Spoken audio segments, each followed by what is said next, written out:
Welcome to Hotel Talk. We hope you enjoy listening to this friendly conversation between people connected by real life in hotels. Today, I'm so happy to have with us Mr. Vassos Kilanis, who is the general manager of our own fantastic St.Raphael resort in Marina, but also has been the general manager of so many well-known resorts here in Cyprus, mainly 5-star and 4-star luxury hotels, and became a general manager at a very, very young age. So he definitely has a story to tell.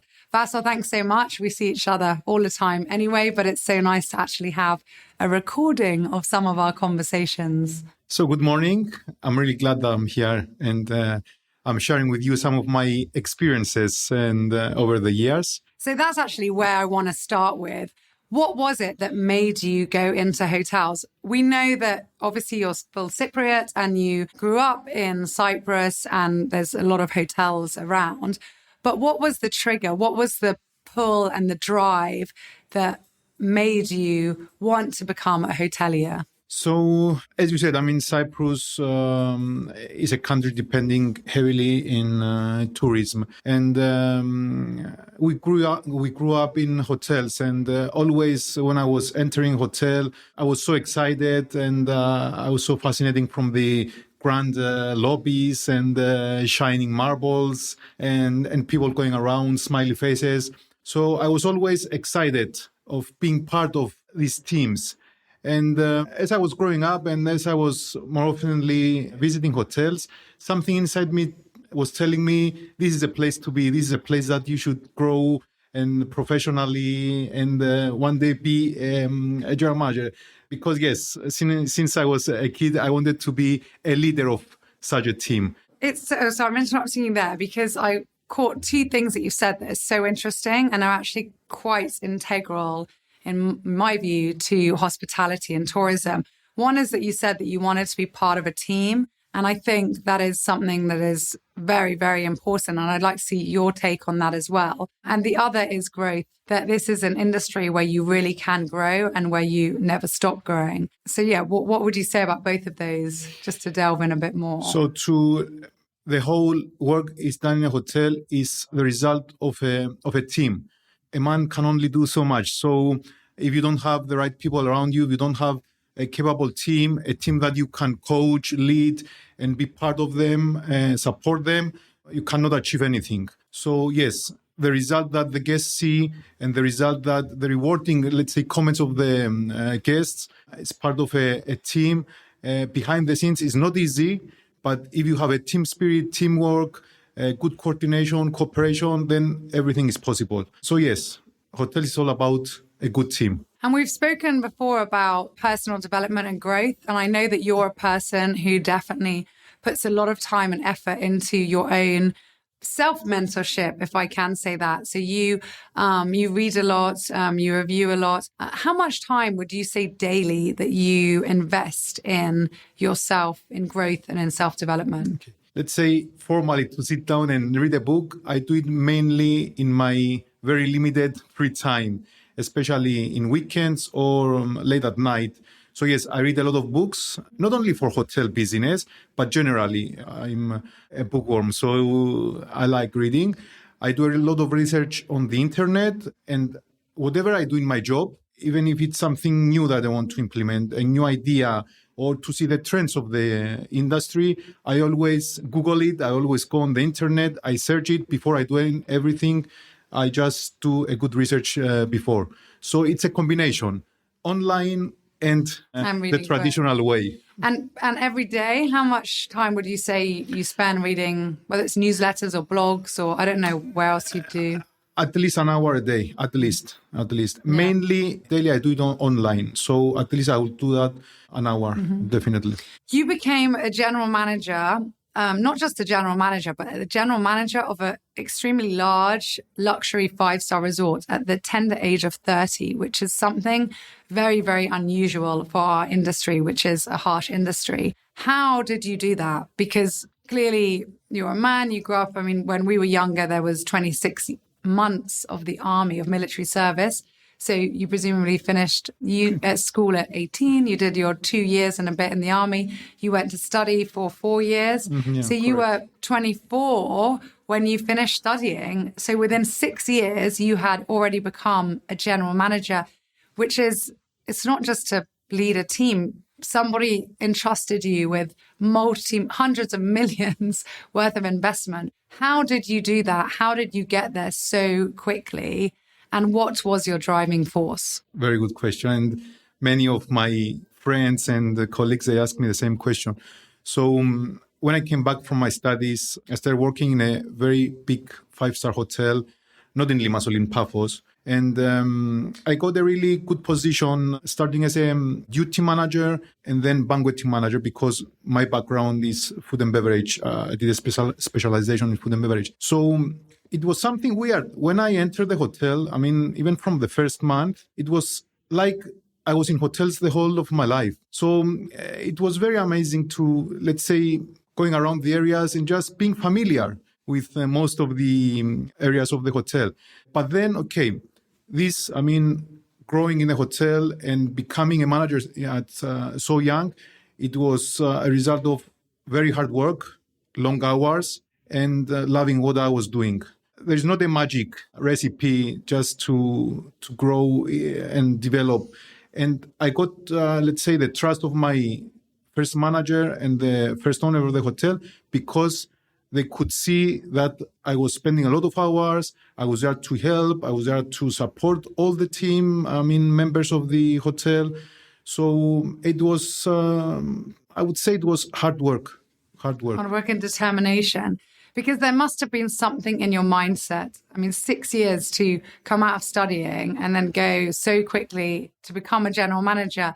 And you're not, you weren't born into hotels, let's say. You're not from, it wasn't that your dad was from, you didn't grow up necessarily with that environment, to have it so native in you, as you said so rightly. So do you think your mindset and obviously your determination played a role? Because many people can say, well, I started, or I love it, or I want to be, but they don't get there. So what would you say is the key to your success? Definitely, it was my mindset. It was, as I said, long hours, hard work. But also, even till now, I feel that I don't know anything.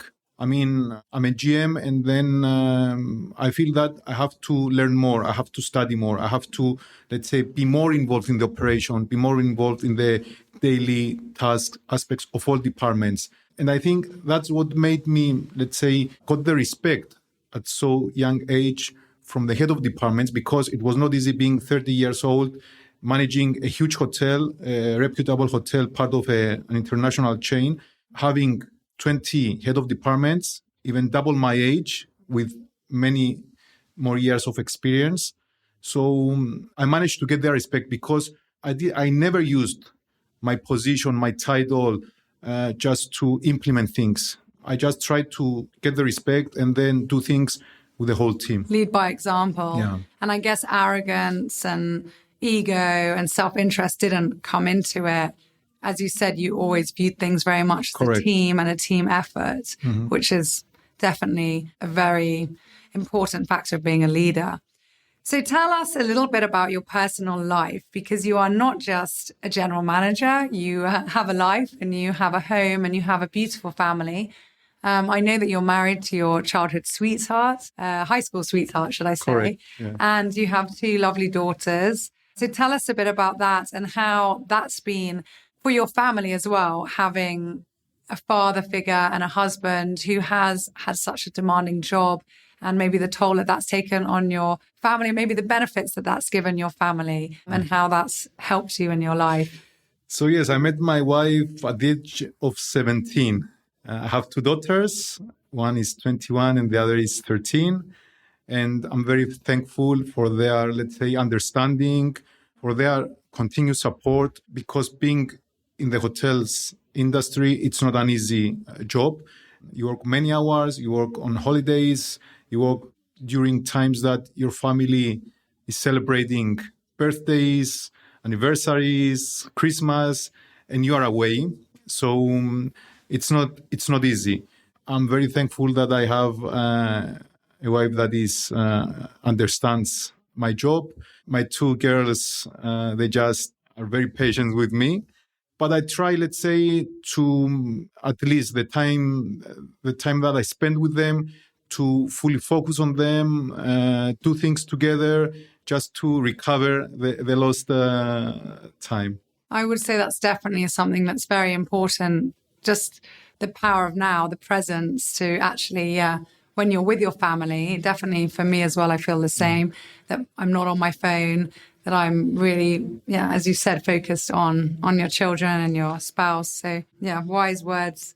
Who was your mentor? So was there someone who either inspired you in your younger years or even now, or somebody who really helped you along the way to shape you into who you are now? I wouldn't say that it was one specific person that just helped me to grow. I think over the years and in all hotels that I worked, I had people around me to coach me, to train me, to guide me, and to lead me. So I just picked from every one of these people the good things, and then I just formed my own management style. So, but I was, let's say, very lucky that I worked with many good managers back, especially when I first entered the hotels. And I had some also good managers, not Cypriots, but from abroad, which they also had a different mentality. So I was lucky to have them as my mentors and get their, international way of thinking and way of running hotels.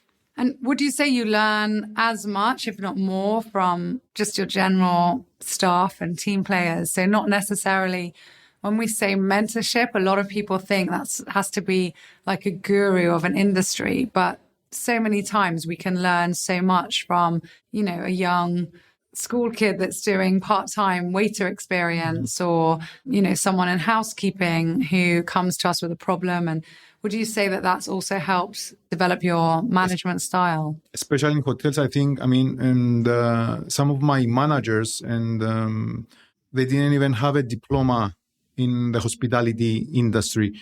So I learned better things from the people that they grew up and they started from the lower position going up, because they're all the ones that they knew the operation, they knew every detail of the operation because they passed all the stages to become a manager. So I would say that I learned from them more things than from other people that they were just mainly on the theoretical part of the management style. And what was it about food and beverage that drew you to that? Because you went and studied hotel management in the UK, and obviously there's, an array of departments that you could have chosen from, or that could have inspired you to work in there. You could have gone to front office or sales or the kitchen or anything. What was it about food and beverage, and how important do you think that is for a general manager to have that as their background?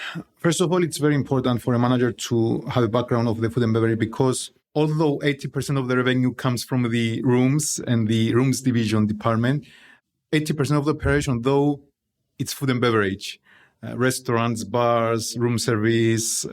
So for me, it was quite exciting and challenging, the whole operation of the food and beverage, to create, to put procedures down, to serve people. And at that time, when I decided to go and study, it was, let's say, a Cypriot mentality that food and beverage is there, that most men, if you want to grow in the hospitality industry, you have to go into the food and beverage departments. So that was my, let's say, initial thought. But then as I was studying, as I was going into the actual details of the food and beverage department, more and more I like the way you create, you see the trends, you implement new ideas. So it's such a big department and areas that you can be innovative, you can be creative, and you are not just, you have the boundaries of being behind the desk, behind the reception. So that made me, let's say, definitely the whole industry is a people's industry. Yeah. We see so many different people from so many different cultures, ages, backgrounds, ethnicity coming through the doors. And we all have so many funny stories. So do tell us, come on, tell us, spill the beans, tell us without names, one of the funniest stories that you've had while working in hotels. Okay. I remember when I was doing my training in one of the five-star hotels here in Limassol, I was working at the bar, and it was summer, it was July, it was 40 degrees. We had to go around the pool, take orders, clean. So there was a lady, a Cypriot lady from UK, and I approached her, and then she ordered a frappe. A frappe is A cold coffee, a cold a nice coffee, traditional here in Cyprus. So yes, I took the order. It was medium with milk. So I went back to the bar to make the frappe. And this, as a cold coffee, it has quite a lot of foam. Then I took the order to her, and then she was looking at the frappe very weird. And I told her, "Madam, can I help you? Do you need anything else?" She told me, "Look, I'm paying so much money for this frappe, and there is no frappe inside." I told her, "This is the way we do it. No, I want you to bring me another frappe, separate the froth, the foam from the actual liquid." And then I went back. I just took the foam out, and I just fill up the glass with the liquid, and I took part. So there are many stories. So you made one full glass, let's say, of iced coffee, and then the other just with the frothed milk and the foam. Correct. I guess that's hilarious. I guess that's to do with I think the Brits have that, don't they, with beer? Yeah, they don't want their beer wasted with the froth. Correct, so it was the same mentality of a pint. With a frappe. A pint of frappe. Love it. Oh my goodness, that should be a whole other podcast interview. We should do just a funny story. There are many stories. We should do it when we have some wine in us as well. And it's too funny. What would you advise any aspiring hotel general managers? What would your advice be to the younger you, if there's something you would have done differently, or to somebody young now who's starting out and who says, this is the job I want. I want to be a 5-star hotel manager. What are your tips?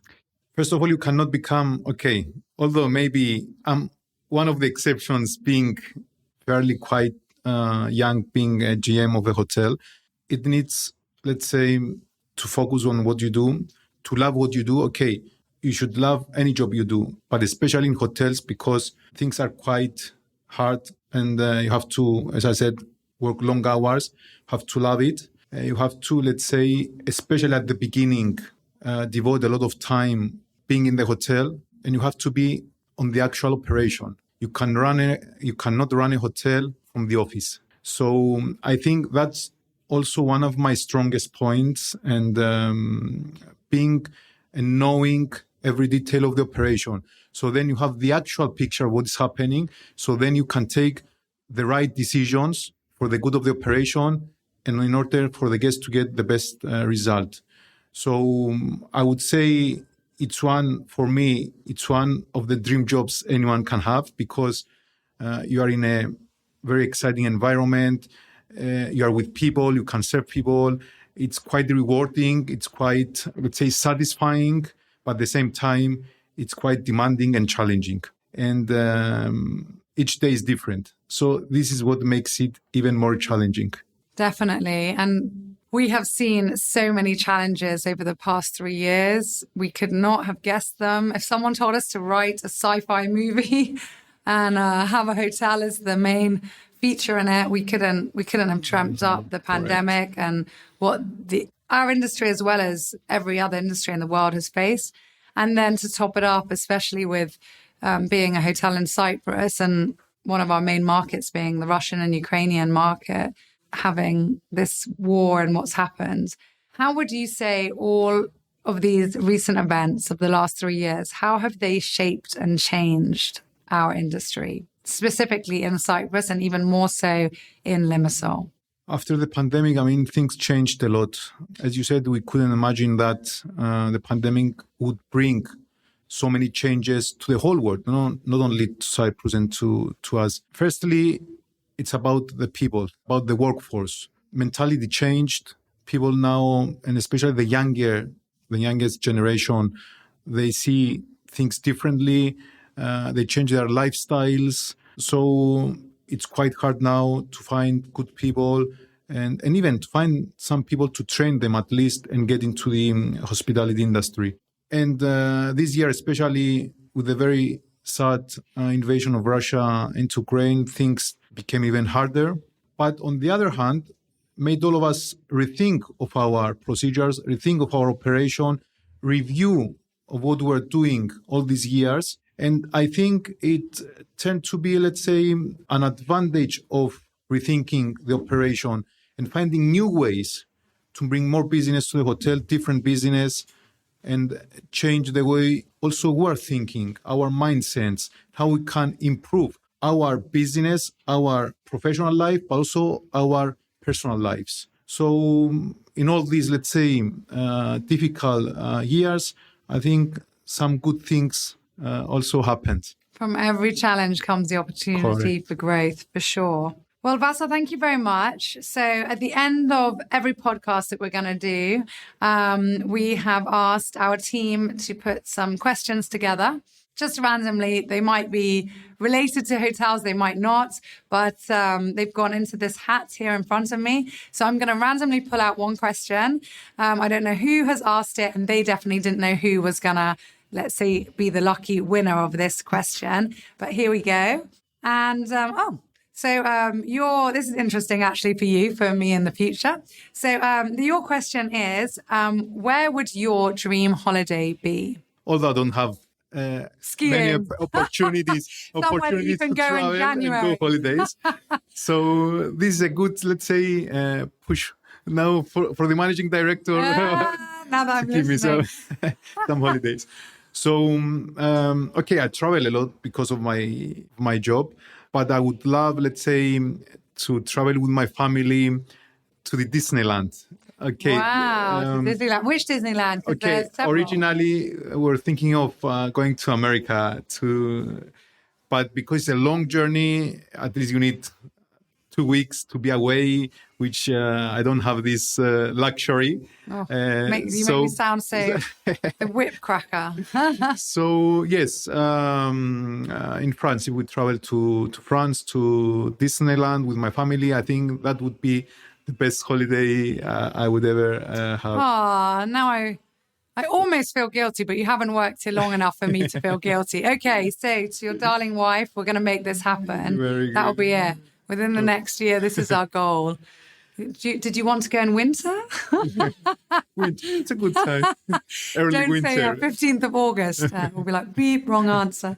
No. That's an amazing. I mean, yeah, it's definitely, Disney is fantastic, and it's a dream world, and it's. I know you've been there. I did. We went this year with the kids, and I think I got more emotional than they did because I hadn't been to Disney since I was a child, and so to go back with my 3 children and enter and just see the beautiful flowers and listen to the music and see the castle, and it just, for me at least, really awoke that child within, and that innocence and that hope and that just pure love that exists, I think, in all of us. And that's what Disney is all about. I saw the live you did on Instagram, and I've seen that you are using the games more than the children. Yeah, I was like, come on, kids. Yeah, it's really fun. So definitely, yeah, it's a must go. Good. So thank you very much, Vassos. I'll see you in the office in 5 minutes. So thank you. And I hope my advices just reach the people that would like to join us in the hospitality industry. Definitely. We can't recommend this industry more. It's definitely a full-on industry, but it's one that really, really rewards and gives so much back and really makes you feel part of a team and part of something bigger. Very correct. Very true. Thank you, everyone, for listening. Thank you. Thank you, Vassos, and we'll see you all soon.